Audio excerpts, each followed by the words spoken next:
Linear equation in two variables. आज start करेंगे। Linear equation in two variables का मतलब क्या हो गया? एक इक्वेशन बनेगी जो कि लीनियर रहेगी। लीनियर मतलब उनकी पावर जो रहेंगी 1 रहेगी, ओके, इन टू वेरिएबल्स। और उस इक्वेशन में 2 वेरिएबल्स रहेंगे।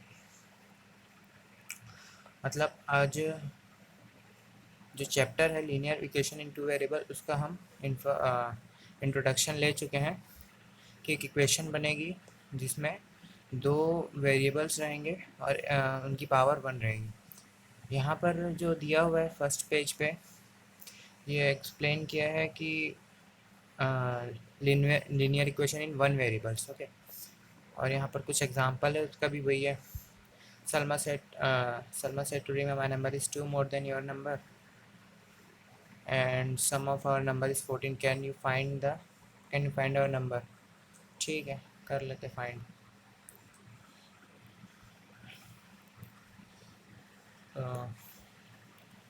Salma said to Reema, okay.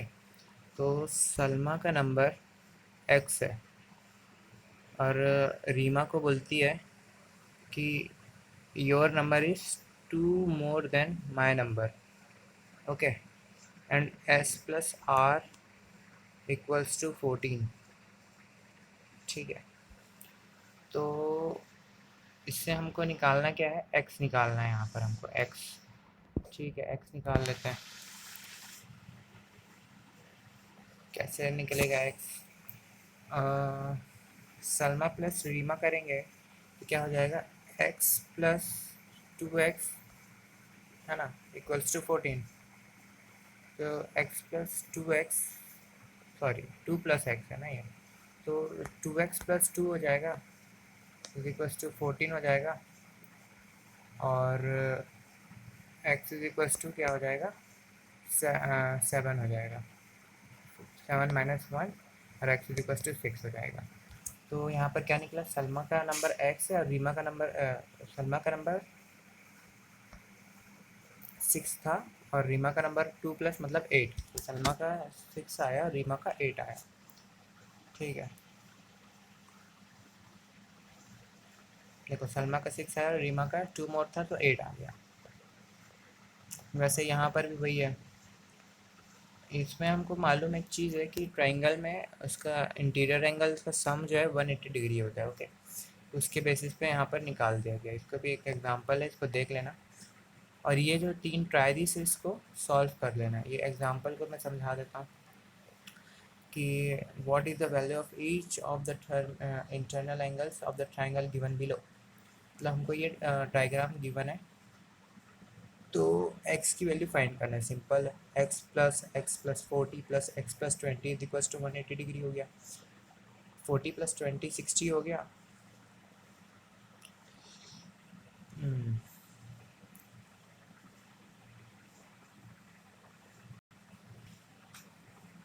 x plus x plus 40 plus x plus 20, ठीक है, प्लस 20 क्या हो रहा है? 180 डिग्री। ठीक है, 180 डिग्री। तो ये x प्लस एक्स का क्या हो जाएगा? 3x प्लस 60 हो जाएगा is equals to 180 degree plus to 180 degree. अरे यार आज टच काम नहीं कर रहा ना इसे। तो 60 इधर माइनस हो जाएगा और x जो हो जाएगा 120/3 मतलब 40 हो जाएगा, ओके। तो ये एंगल क्या हो गया? 40 हो गया और ये हो गया 80, है ना। और ये हो जाएगा 40 प्लस 20 60 डिग्री, ओके। इतना ईजी था ये। आगे चलते हैं। Forming equations. अब ना यहाँ पर क्या गया? There are some deers and some cranes in the forest. The total number of legs is 180 degree. How many deers and how many cranes are there? इसमें क्या बोल रहे हैं क्वेश्चन में कि फॉरेस्ट है, वहाँ पर क्रेन्स है और डियर्स है, okay, and the total number of leg is 180 degree. समझ में आ रहा है कुछ? क्रेन तो एक के पैर 2 होते हैं और डियर के पैर होते 4, ठीक है। How many deers and how many kittens are there, max से मैक्स हमको कितना मिलेगा। ओके, सिंपल है।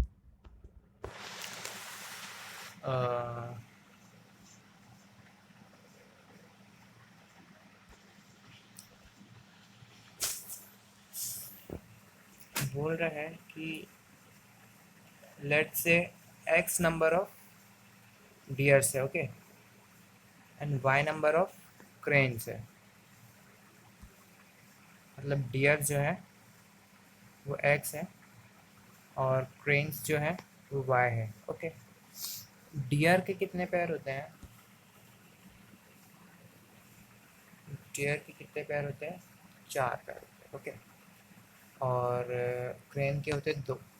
तो 4x प्लस 2y का सम करेंगे तो 180 लेग्स हो रहे हैं। मतलब 4 पैर डियर के, 2 पैर क्रेन के मिला के 180 बन रहे हैं।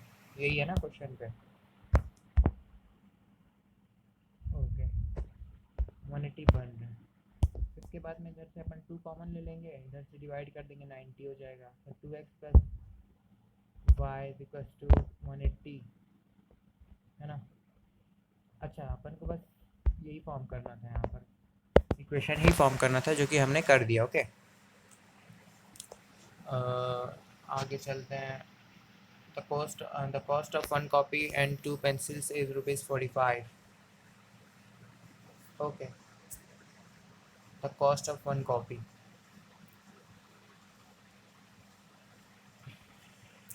लेट्स से 1 कॉपी का कॉस्ट x है और 2 कॉपी का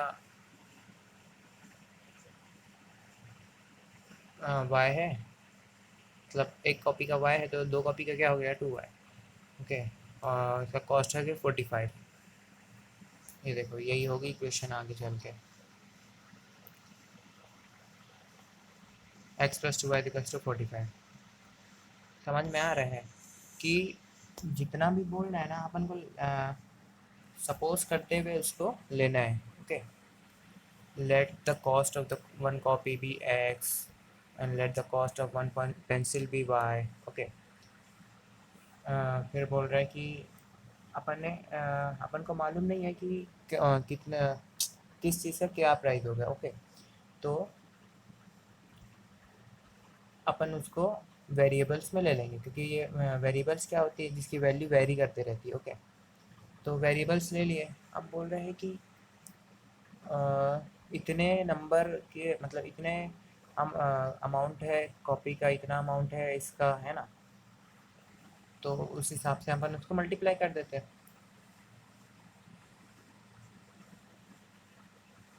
फिर ये क्वेश्चन से the sum of any 2 number is 8, x plus y equals to 8, the difference in ages of Shashank and his father is 30 years।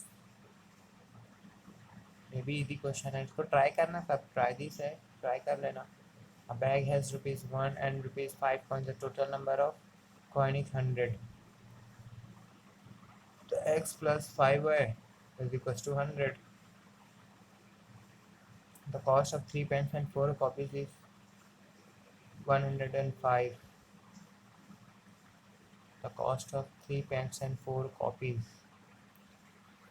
3x and 4 copies मतलब 4y is equals to 105. A farm has some hens and some cows and the number of leg is 60. Hands में मतलब मुर्गियों में कितना पैर होते हैं? 2। और काउस में कितना पैर होते हैं? 4। तो 2x plus 4y is equals to 60। Question number 2 भी इजी है, कर लेना। The difference in ages of Shashank and his father is 30, x minus y is equals to 30।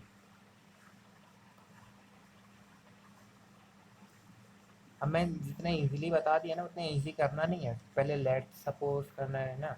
Late the age of Shashank be x and let the age of his father be y, and वैसे ही इसको भी करना है। Coin, let the 1 rupee, let the amount of 1 rupee coin be, and so on, okay.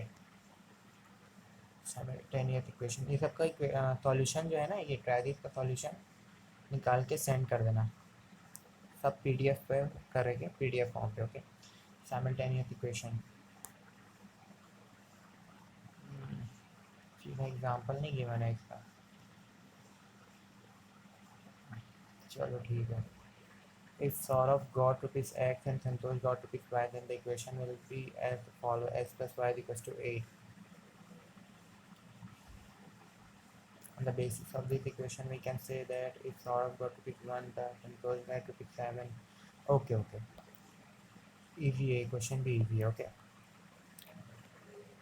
इसको explain करता हूँ मैं।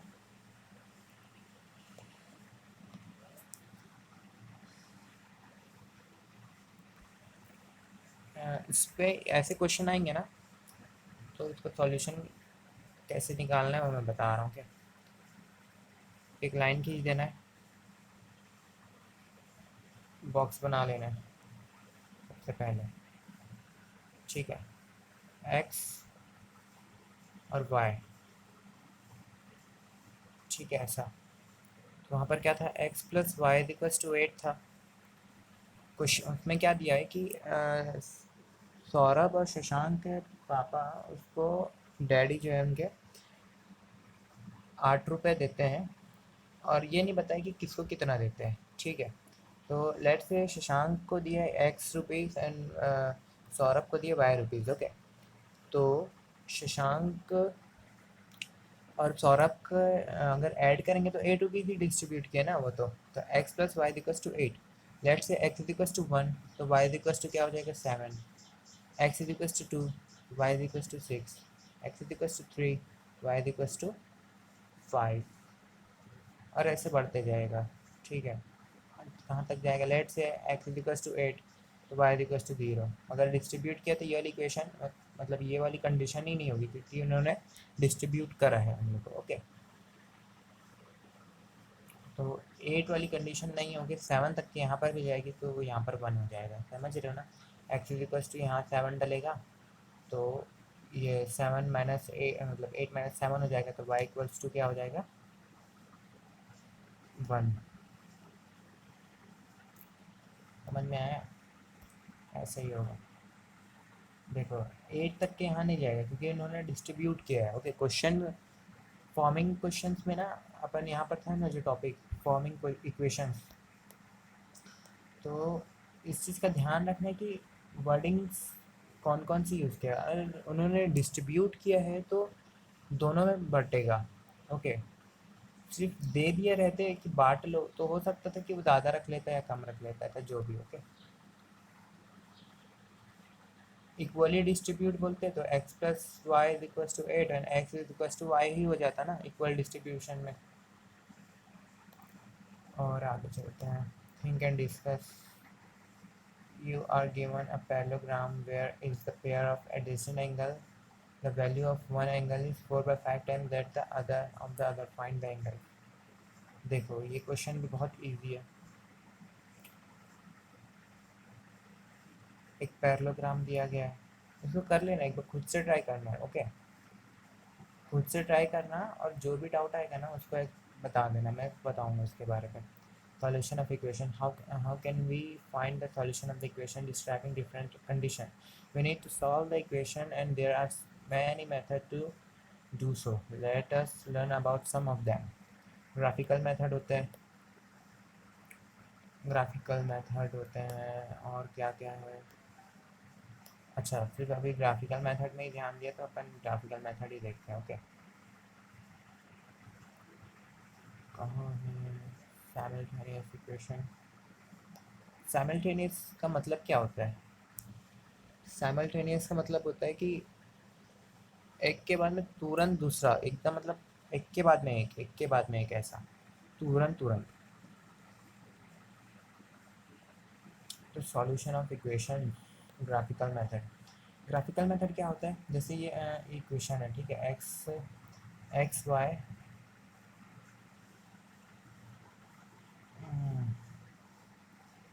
एक्स एक्स में 10 20 30 40 and y equal to 70 50 30 10। Graphical कैसे निकलेगा इसका? ये मैंने पहले ग्राफ ड्रॉ कर दिया, ठीक है। यहाँ पर मैंने मार्किंग कर दिया,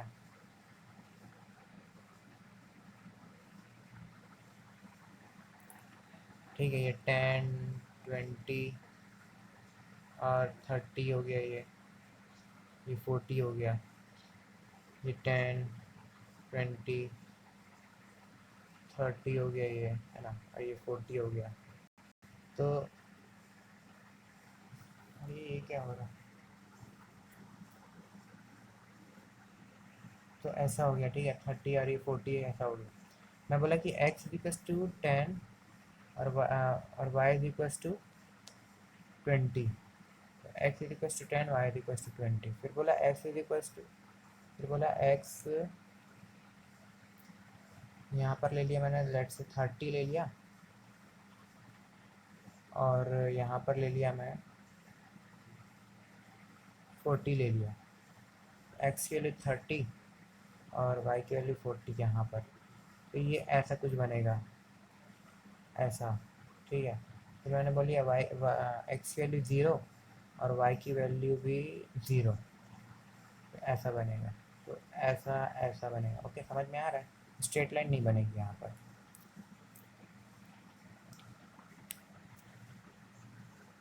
यहाँ पर भी वैसे ही किया होगा, देखो एक्स यहाँ पर देखना, ठीक है।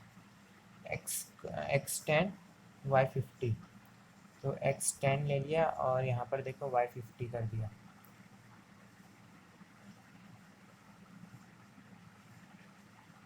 अरे ब्लर क्या हो गया,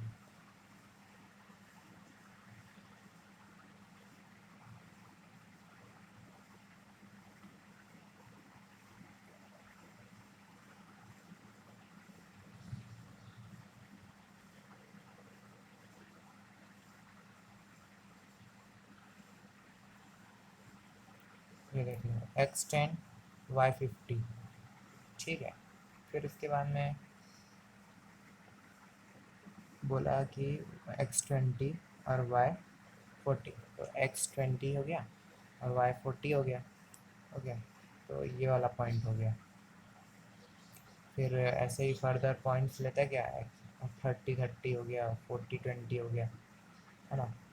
और ना यहाँ पर एक चीज़ ध्यान ये देना कि ना x की वैल्यू जो होगी ना हमेशा पहले लिखाएगी, और y की वैल्यू जो है ना सेकंड पे लिखाएगी। मतलब अ, यहाँ पर जैसे ये वाली कंडीशन है तो 50, नहीं लिखाएगा, 50, 10 नहीं लिखाएगा दरअसल। ये हमेशा 10, 50 लिखाएगा, ठीक है। और अगर नेगेटिव 10 भी होता है ना x की जगह में, तो नेगेटिव 10, 50 लिखाता, मगर x हमेशा पहले लिखाएगा, ओके। x कोऑर्डिनेट्स हमेशा पहले लिखाएंगे और y कोऑर्डिनेट बाद में आएंगे। तो यहाँ तो समझ में आ गया होगा। आइए दूसरी इक्वेशन कहाँ से आई, दूसरी इक्वेशन यहाँ से आई, टेबल 2 से। x10 y70, यहाँ पर देखो x10 y70 हो गया। फिर यहाँ पर x20 y50, x20 y50 भी आ गया यहाँ पर, ठीक है।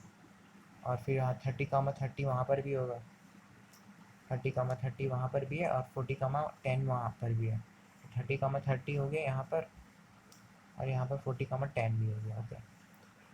चलो आगे बढ़ते हैं। 10 students of class 10 took a part in a quiz. The number of girls taking part in the quiz was 4 more than the boys. Find the number of girls and the number of boys who took part in the quiz. बोल रहा है कि हाँ x plus Y इतना है और y जो है x प्लस 4 है। तो ये एक इक्वेशन बन गई, ये एक इक्वेशन बन गई,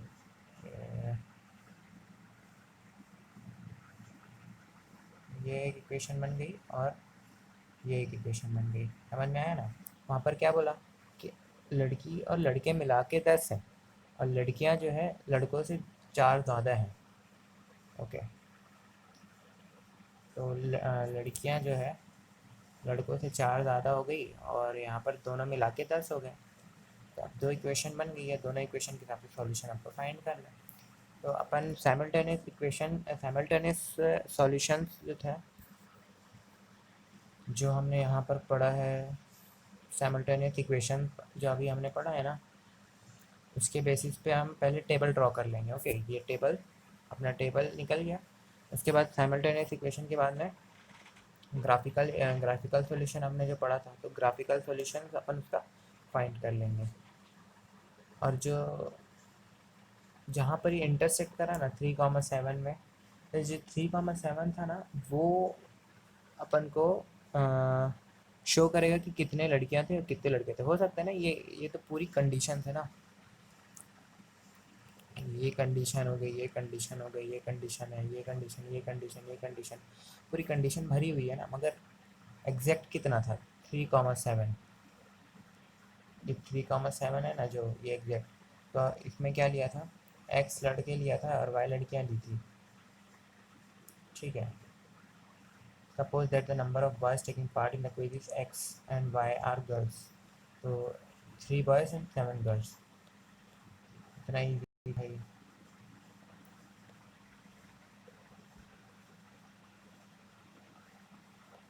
ये एग्जाम्पल भी वैसे ही है। Kavita purchase 1 pencil and 2 erasers of for rupees 4 and Savita bought 2 pencil and 4 eraser for ₹16. Can we use the information to find the price paid by Kavita and Savita for 1 pencil and 1 eraser? Yes. पहले इसका equation बना लेना है, forming equation. अच्छा, इसमें ना rules अगर अपन देखें कि इक्वेशन बनाने का मतलब सॉल्यूशन निकालने का रूल क्या है, 100% मार्क्स अगर एक क्वेश्चन में आ गया तो 100% मार्क्स ऐसे गेन करना है। तो रूल नंबर 1 ये है कि फॉर्मिंग इक्वेशंस, ठीक है। रूल नंबर 2 ये है कि साइमल्टेनियस इक्वेशंस, है ना, साइमल्टेनियस इक्वेशन। और रूल नंबर 3 क्या है, ग्राफिकल। अभी हमने ग्राफ पढ़ा है तो ग्राफिकल, ठीक है ना। क्वेश्चन में जैसे बोलेगा अपन वैसे कर देंगे। देखो यहाँ पर पहले क्या किया, फॉर्मिंग इक्वेशंस हो गए, ये एक इक्वेशन बन गया, और ये एक इक्वेशन बन गई, ये एक इक्वेशन बन गई, 2 इक्वेशन हमको मिल गई। एक और इक्वेशन बन गई यहाँ पर, ये देखो। तो कोई भी इक्वेशन में एक्स की वैल्यू पुट करते जाओ, वाई निकलते जाएगा।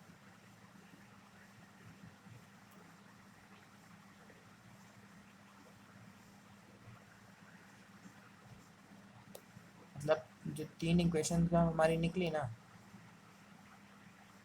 अच्छा नहीं, ये तो इक्वेशन 1 का है। तो 2 इक्वेशन जो हमारी निकली ना, उस दोनों इक्वेशन के हिसाब से हमको सॉल्यूशन निकालना है। तो दोनों इक्वेशन का अपन इक्वेशन फॉर्मिंग हो गया हमारा। उसके बाद में साइमल्टेनियस इक्वेशन निकाल लेंगे, ठीक है। साइमल्टेनियस इक्वेशन के बाद में अपन ग्राफिकल निकालेंगे। तो अपना इक्वेशन फॉर्मिंग हो गया, यहाँ पर साइमल्टेनियस इक्वेशन भी हो गया, और यहाँ पर हमारा ग्राफिकल रिप्रेजेंटेशन मतलब जो भी था वो हो गया।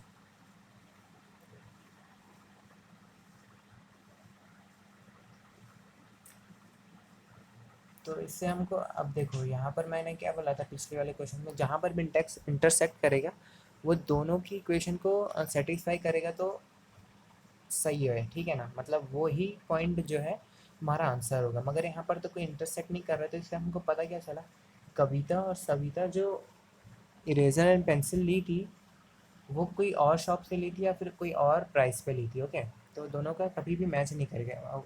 और ये पैरेलल लाइन से शायद, ओके पैरेलल लाइन सही है, पैरेलल लाइन्स नेवर इंटरसेक्ट।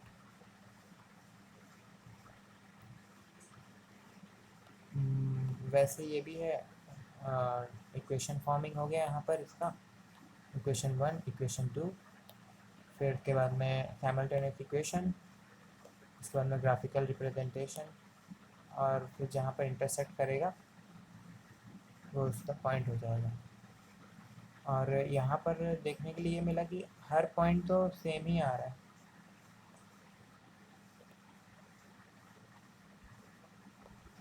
तो इसमें से कुछ भी हो सकता है। Find the values of x and y for the system of equation depicted in the graph given below.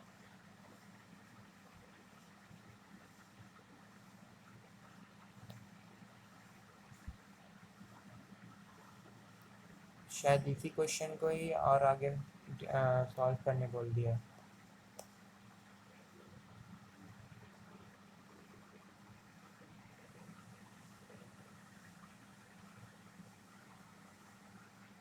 4x minus 5y plus 6 है और 2x माइनस वाई माइनस 6 है। ओके, तो ये क्या है?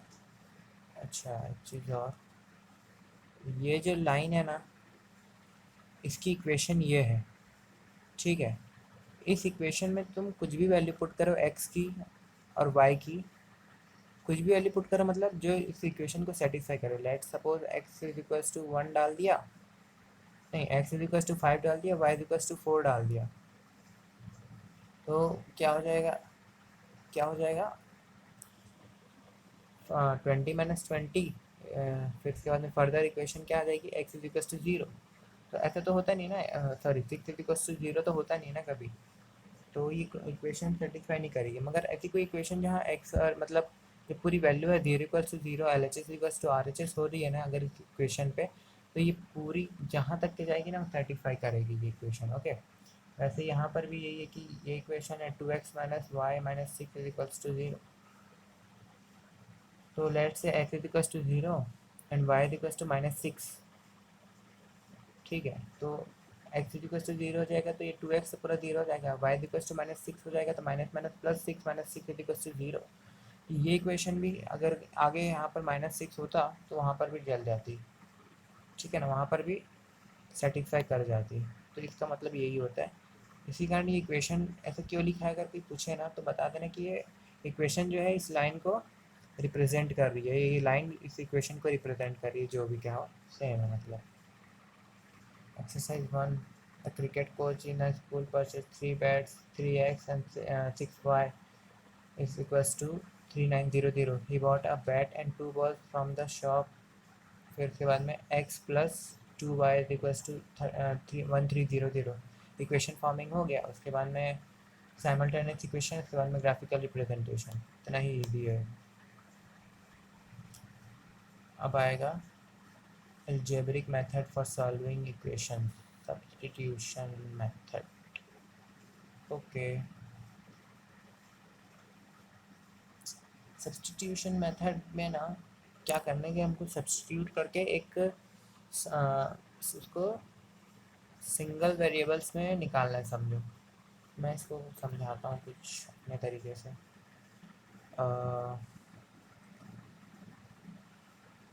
लेट्स से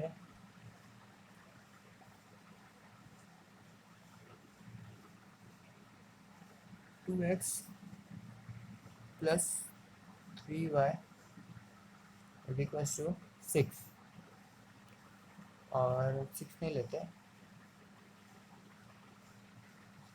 12 ले लेते हैं। ओके, 12 और ले लेते हैं। 5x plus y equals to 10। Okay, अब सब्सटीट्यूशन, अब हम लोग अगर ग्राफिकल मेथड से सॉल्यूशन फाइंड करने की कोशिश करते हैं तो सीधा हमारे पास में साइमल्टेनियस इक्वेशन फाइंड करना रहता है, क्योंकि हमारे पास इक्वेशन फॉर्म ऑलरेडी है, साइमल्टेनियस इक्वेशन वाला स्टेप हो चुका। ओके, तो फिर हम लोग सिर्फ टेबल बनाते हैं, उसका ग्राफ निकाल देते, जो भी बनता है, ऐसा कुछ भी बनता है ना, कुछ भी बनता। मगर सब्सटीट्यूशन मेथड है तो हमको यहाँ सब्सटीट्यूट करना है। तो अपन यहाँ क्या करेंगे कि ये y और ये 3y जो है ना, इसको फाइंड करने की कोशिश करेंगे। तो एक काम करते हैं ना, यहाँ पर अपन यहाँ 3 से मल्टीप्लाई कर देते हैं और यहाँ 1 से मल्टीप्लाई कर देते हैं पूरी, ये पूरी इक्वेशन को। ओके, तो ये 1 से मल्टीप्लाई करने का तो कोई मतलब नहीं हुआ, क्योंकि 2x प्लस 3y ही हो जाता, इक्वल्स टू 12, और ये 3 5 का 15x हो जाएगा, प्लस 3y हो जाएगा, इक्वल्स टू 30 हो जाएगा, ठीक है। और यहाँ माइनस साइन लगा देते हैं सब जगह, यहाँ पर भी, यहाँ पर माइनस साइन, तो ये क्या हो जाएगा? अच्छा, ये वैल्यू बड़ी है ना, ये वैल्यू बड़ी है ना, तो अपन इधर माइनस लगा देते हैं इजी वे पे। ओके, तो 15 माइनस 2x क्या हो जाएगा? 13x, और ये तो पूरी कैंसिल हो जाएगी, प्लस 3 माइनस 3, और 30 माइनस 12 क्या हो जाएगा? 30 माइनस 12 क्या हो जाएगा? 28, और 10 18 हो जाएगा। ओके, तो x अगर अपन इसमें देखें तो x की वैल्यू क्या आ जाएगी, 13x is equals to 18,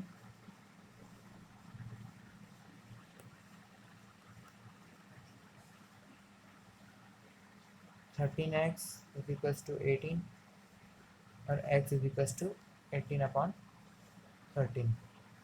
okay, और अब यही x को वहाँ पर अगर कोई भी इक्वेशन में पुट कर देते, कोई भी इक्वेशन में पुट कर देते, 2x प्लस वाई में पुट कर देते लेट से, है ना, जो भी इक्वेशन थी वहाँ पर मेरे को याद नहीं आ रहा, 2x प्लस वाई में अगर पुट कर देते तो एक्स की वैल्यू अगर अपन पुट कर देते यहाँ पर 18/13 और यहाँ पर लेट सपोज 12 था, तो जो भी होता ना तो y की वैल्यू भी निकल जाती है, अपन इसको यहाँ पर ट्रांसफ़र कर देते और y की वैल्यू निकाल देते, तो x और y की वैल्यू इजीली निकल जाती है। यहाँ पर भी एक एग्जांपल लेके कर लेते हैं, x plus y equals to 35,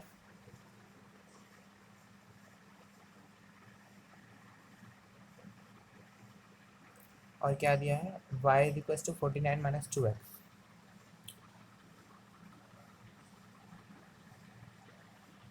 क्या किया, y की वैल्यू अपन ने फाइंड कर लिया, ये देख लो y की वैल्यू ने अपन ने फाइंड कर लिया, इसको क्या बोल रहे हैं, y की वैल्यू अपन ने फाइंड कर लिया और उसको जाके यहाँ पर पुट कर देगा, तो फिर x की वैल्यू निकल जाएगी ना, क्योंकि यहाँ पर किसके टर्म्स पे है, x के टर्म्स पे, x के टर्म्स पे यहाँ पर आएगी वैल्यू y की, तो क्या हो जाएगा, x plus 49 minus 2x plus is equals to 35, ऐसा आएगा equation, x plus 49 minus 2x is equals to 35, और x की वैल्यू निकल जाएगी, y की वैल्यू वही निकल जाएगी। एलिमिनेशन मेथड, अच्छा सब्स्टिट्यूशन मेथड था वो, जो मैंने समझाया ना वो एलिमिनेशन मेथड था, और ये सब्स्टिट्यूशन मेथड में क्या करना है कि ना y की वैल्यू जो भी आए निकाल लेना और x की वैल्यू पे पुट कर देना, या फिर x की वैल्यू जो भी आए निकाल लेना, y की वैल्यू पे पुट कर देना।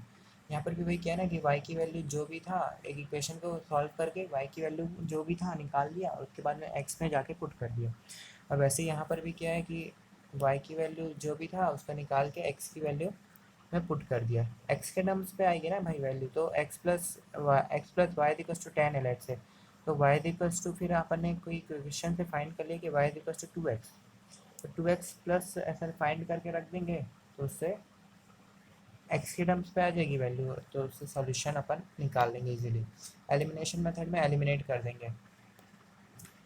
देखो इक्वेशन 1 इक्वेशन 2, ओके, देखो यहाँ पर मल्टीप्लाई किया ना, यहाँ पर देखो ये मल्टीप्लाई किया और कोई के कुछ के भी इक्वल कर दिया, जैसे x minus 3y equals to negative 40 और 2x minus Y equals to 90, तो यहाँ क्या करेंगे, 2 से मल्टीप्लाई कर देते हैं, 2 से मल्टीप्लाई कर देते हैं, और यहाँ से भी, यहाँ पर भी 2 से मल्टीप्लाई कर देंगे भाई, लेफ्ट हैंड साइड में 2 से मल्टीप्लाई कर रहे तो राइट हैंड साइड में भी करना पड़ेगा ना, तो ये क्या हो जाएगा, 2x माइनस 6y, और ये क्या हो जाएगा -80, और फिर के बाद में ये क्या हो गई हमारी इक्वेशन 2 के हिसाब से हो गई, और अब यहाँ पर अगर हम सॉल्यूशन करना चाहें तो यहीं से कर सकते हैं, माइनस माइनस ये अगर इसको ले लेते हैं, इसको प्लस कर देते हैं, तो क्या हो जाएगा -5y इज इक्वल्स टू 10, तो y इज इक्वल्स टू क्या आ जाएगा, अच्छा ये भी नेगेटिव हो जाता तो 170 होता ही है, 10 नहीं होता 170 होता, फिर के बाद में अपन 5 से इसको डिवाइड कर देते हैं, जो भी आंसर आता अपन उसको x की वैल्यू आ जाती है, फिर से उसको अपन y में पुट कर देते हैं, यहाँ पर भी वही क्या है, x plus 10 equals to x plus 10 एक इक्वेशन बनी और y माइनस 10 एक इक्वेशन बनी, ठीक है, according to question x plus 10 equals to 3y minus 10, okay 3 times बोल रहा है ना y माइनस 10 के, और x प्लस 10 फिर के बाद में सॉल्यूशन आ गई ये, और इक्वेशन 2 हमारी रेडी हो गई, और यहाँ पर हमारी इक्वेशन 1 रेडी ऑलरेडी है, 2x minus Y equals to 90, अब इसको एलिमिनेट करना है, इक्वल तो होगा नहीं, है ना, 2x x के इक्वल नहीं होगा, नेगेटिव y नेगेटिव 3y के इक्वल नहीं होगा, तो अपन इसको मल्टीप्लाई कर देते हैं, कोई भी एक ऐसी वैल्यू से मल्टीप्लाई कर देते हैं जिससे कोई भी एक टर्म इक्वल हो जाए, या तो x इक्वल हो जाए या तो y इक्वल हो जाए। तो अपन ने 2 से मल्टीप्लाई किया था यहाँ पर, 2x हो गया था। अब 2x और 2x इक्वल हो गया ना, इन दोनों को कैंसिल कर देंगे, फिर ऐसे सॉल्यूशन निकाल लेंगे। नहीं समझ में आएगा तो पूछ लेना, बहुत ईजी है ये समझने के लिए।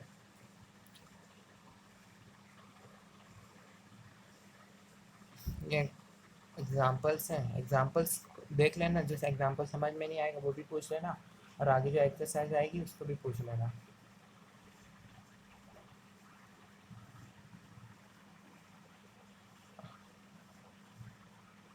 ये यू नहीं है ना, ये ट्रायंगल है दरअसल। अ, ये जो है ना, ये यू नहीं है, ये होगा ट्रायंगल। मिसप्रिंट है ना ये यहाँ पर, ट्रायंगल होगा ऐसा। और आगे बढ़ते हैं, कुछ टॉपिक में तो नहीं हो रहा ना, सब तो हो गया। देखो यहाँ पर समझाने की कोशिश किया बहुत अच्छे से। मिल गया।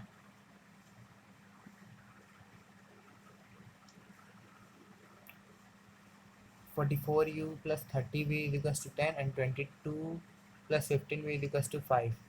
ठीक है, तो अपन एक ऐसी वैल्यू से मल्टीप्लाई कर लेते हैं जिससे u इक्वल हो जाए। तो 22 क्रॉस 44 कर दो, 44 क्रॉस 22 कर दो, हो गया सिंपल। समझ रहे हो?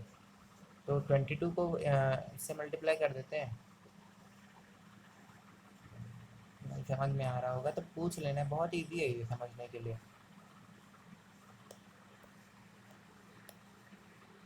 थिंक एंड डिस्कस एक्सरसाइज 2 आ गई, इसको भी ट्राई करना। जो नहीं बनेगा उसको पूछ लेना, मैं एक्सप्लेन नहीं कर रहा हूँ अभी, आगे बढ़ते हैं फिर।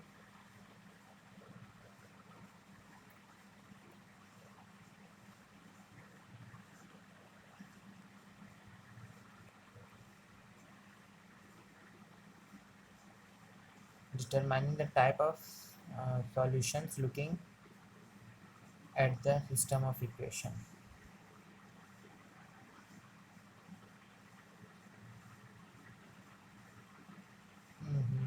ये तो कुछ है ही नहीं इसमें। दो इक्वेशन है, a1/a2 और does not equal to b1/b2। ठीक है, मतलब यूनिक सॉल्यूशन आएगा। The system of equation is depicted bye, ये तो एक मतलब ना लॉजिक है ये। अगर ऐसी कंडीशन बन रही है, चेक करने का एक तरीका भी कह सकते हैं, ये एक लॉजिक है। ठीक है, ये जो लॉजिक है ना, इससे यूनिक सॉल्यूशन इज ऑब्टेन्ड, मतलब इसका सॉल्यूशन कैसा होगा, एक यूनिक होगा। ज्योमेट्रिकल मीनिंग क्या होगा, a system of equation is depicted by two intersecting lines. ठीक है, तो टू इंटरसेक्टिंग लाइंस मतलब दो लाइन रहेगी जो कि इंटरसेक्ट करेगी एक ग्राफ में। ये ग्राफ है लेट सपोज, तो यहाँ पर जो भी इंटरसेक्ट करेगी ना, ये इसका यूनिक सॉल्यूशन होगा। और यहाँ पर सेकंड कंडीशन में क्या होगा कि देर इज़ नो सॉल्यूशन, मतलब सॉल्यूशन ही नहीं होगा। ये लेट से ग्राफ है, ठीक है, तो उसकी लाइन पैरेलल होगी। ओके, मतलब कभी भी ये मैच ही नहीं करेंगे। और A one A two B one C one C two, ये क्या है, ए वन लेट से कैसे बताऊँ, a1x और b plus minus b1y plus c1 is equals to 0। जो ये है ना, ये a1 है और ये b1 है, और इसका मतलब ये दोनों जो कोफिशेंट होगा और ये कांस्टेंट टर्म होगा, तो उसको अपन जो कोफिशेंट है उसको a1 ले लिया, एक को b1 ले लिया, एक को c1 ले लिया, एक को 0 ले लिया। और हम लोग क्या है, हमेशा दो इक्वेशन को लेकर सॉल्व कर रहे हैं। ओके, तो दूसरी इक्वेशन को a2 ले लिए और प्लस माइनस b2 ले लिए, और थर्ड इक्वेशन को अपन c2 ले लिए। ओके, तो ये a2 और b2 जो है ना, इसके कोफिशिएंट है, और c1 और c2 क्या हो जाएगा, कांस्टेंट टर्म हो जाएगा, और उसके हिसाब से सॉल्यूशन होगा। अब ना a1/a2 does not equal to b1/b2, तो इससे हमको एक सॉल्यूशन मिलेगा जो कि दोनों इक्वेशन को सेटिस्फाई करेगा। और A1/A2 equals to B1/B2 does not equal to C1/C2, तो ये कोई सॉल्यूशन ही नहीं देगा। मतलब जो इसका ग्राफ बनेगा वो हमेशा पैरेलल लाइन देगा। ओके, और थर्ड क्या है, A1/A2 is equals to B1/B2 is equals to C1/C2. There are infinite solutions. The system equation depicted by coincidence line. सीधी सी बात है भाई, ये ले लिया मैं ग्राफ, ठीक है। एक इक्वेशन है A1/A2, हाँ सॉरी, एक इक्वेशन बनी A1x B1y और C2 is equals to 0, C1 equals to 0। Okay, plus plus जो भी, ठीक है। और दूसरी इक्वेशन भी यही बन रही कि A1 जो है A2 के इक्वल हो गया, तो दूसरी इक्वेशन भी क्या बनेगी, A2x plus B2y plus C2 equals to 0। तो A1 A2 अगर इक्वल है तो ये जो लाइन जो ड्रॉ हो रही है वो दोनों कंडीशन को सेटिस्फाई करेगी ना।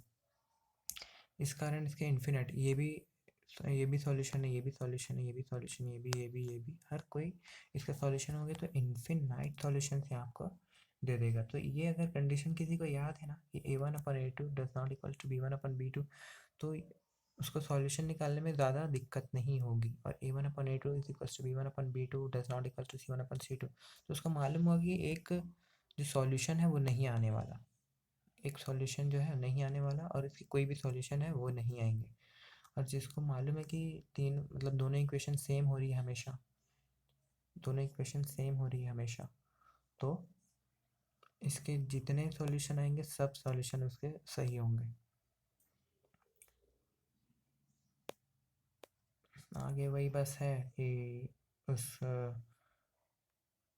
सॉल्यूशन उस कंडीशन के हिसाब से सॉल्व किया है। कंडीशन मतलब find solution of 15x minus 3y equals to 14 and this 60x minus 12y equals to 56। अब इसको A1/A2 ले लिया है, देख रहे हो ना, एक ही A1 किसको लिया, A1 15 ले लिया, B1 -3 ले लिया। पॉइंट्स का भी ध्यान रखना ना कि पॉजिटिव और पॉइंट्स बोल रहा हूँ, जो इसकी कोफिशिएंट है ना, कोफिशिएंट का भी ध्यान रखना कि पॉजिटिव कोफिशिएंट है कि नेगेटिव कोफिशिएंट है। और ना नेगेटिव हो तो नेगेटिव साइन लेकर ही लेना है उसको। और कांस्टेंट टर्म्स के भी वही कंडीशन है कि अगर नेगेटिव है कांस्टेंट टर्म तो नेगेटिव ही लेना है।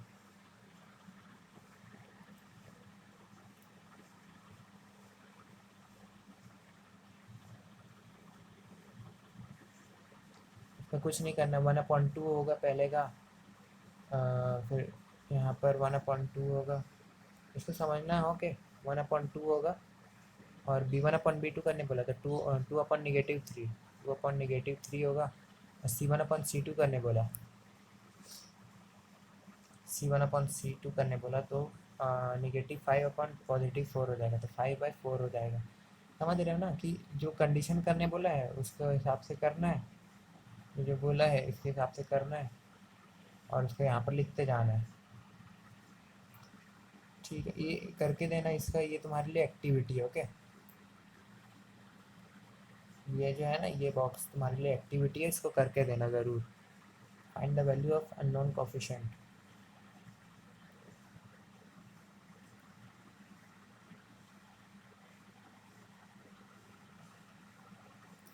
यहाँ से मैं कल बताऊँगा, वैसे भी 45 मिनट होने वाले। ओके, ज़्यादा बड़ा चैप्टर बचा नहीं, थोड़ा सा ये शायद लास्ट तो ही बचा हुआ है वो, तो वहाँ इसके find the value of unknown coefficient मैं कल बताऊँगा। जो भी क्वेश्चन इनमें से समझ में नहीं आएगा ना वो पूछ लेना, और सारे क्वेश्चंस मेरे को सॉल्यूशन के PDF में बनाकर सेंड कर देना। जो भी ट्राई है, थिंक एंड डिस्कस है, एक्सरसाइजेज है ना, सबका सॉल्यूशन मेरे को सेंड कर देना। और हर एक एग्जांपल को एक बार पढ़ लेना, और जो समझ में नहीं आएगा ना उसको खुद से ट्राई कर लेना, समझ में आ जाएगा, बहुत इजी है। और सारे का सॉल्यूशंस मेरे को PDF में सेंड कर देना। इसका वीडियो मैं तुरंत दे दूंगा नेक्स्ट वाले का, ज़्यादा बड़ा नहीं है, 5 मिनट या 10 मिनट का ही होगा वो। ठीक है, अभी आज के लिए इतना ही।